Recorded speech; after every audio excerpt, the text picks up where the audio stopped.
first thing we did when we bought the boat was to take it immediately to a boatyard to start to do some of the projects that were in the survey that we didn't feel comfortable without fixing some of them. So once I got to the boatyard, hauled out, the first thing I did was start to wet sand the bottom to prep it for a new bottom coat. I started out dry sanding, and one of the contractors came over and told me that I was making too much of a mess and that if I would just wet sand it, it would be quicker. It only took me maybe 5 or 6 hours to wet sand the entire bottom. Now underneath the water, these are the things that I really wanted to fix. There was a blister on the rudder that had been found by the surveyor. I took a grinder and grinded out a little bit at a time, and it was, the foam core was rotted quite a bit in one area, but then it would also had some like veins running up through kind of the leading edge of the rudder. So I took a Dremel and a grinder and continued to grind away at that foam core until I found solid, good foam. Once I, grinded that out, used West Systems epoxy and silica filler stuff, kind of built that leading edge back up with the epoxy, and then I finished it with fiberglass sheets. I needed to do the cutlass bearing. I needed to replace the sacrificial anodes on the shaft, clean up the propeller, which I did with a wire wheel on a grinder, repack the stuffing box. So those were the 3 or 4 major things that needed to be done. Upon getting the cutlass bearing out, it was really difficult to get out. I actually don't think I have any video of it because I had a contractor helping me remove it. But we had to twist the stern tube out with a pipe wrench, and upon removing the stern tube, we found that it had been heavily corroded to the point where there was holes going through it.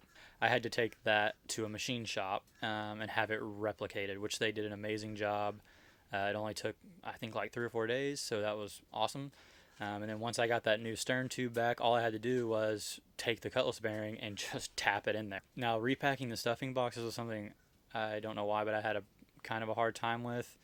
I was able to, get the packing out. It had 3 layers of the packing, 3 different rings in there when I pulled it out, and I could not get 3 back in. I don't know. We went ahead and went with 2, and so far, it's dripping about as much as it's supposed to. I'm not seeing any issues right now, so oh well. One of the other main things was the exhaust elbow on the engine.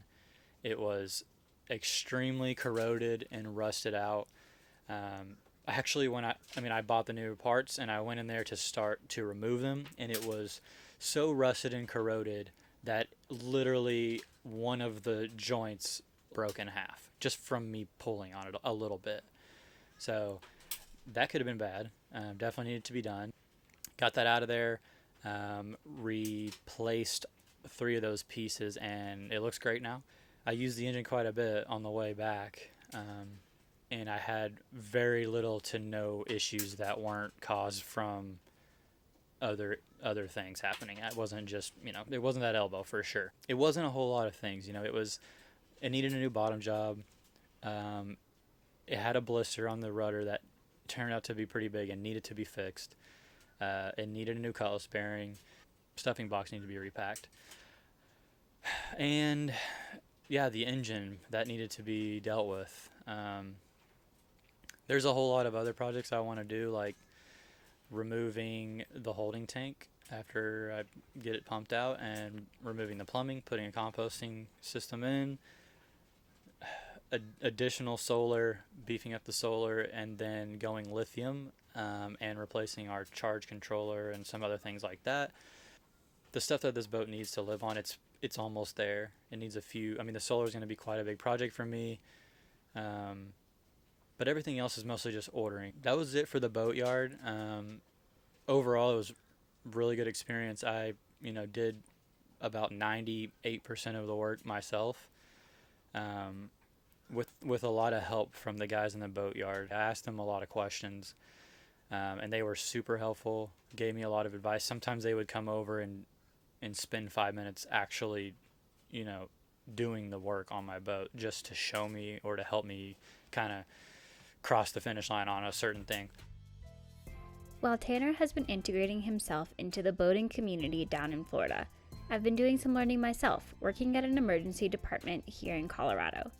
Stay tuned for the next update when I finally get to set foot on our boat for the first time, and we give you a little tour of our new tiny home. Thanks for watching.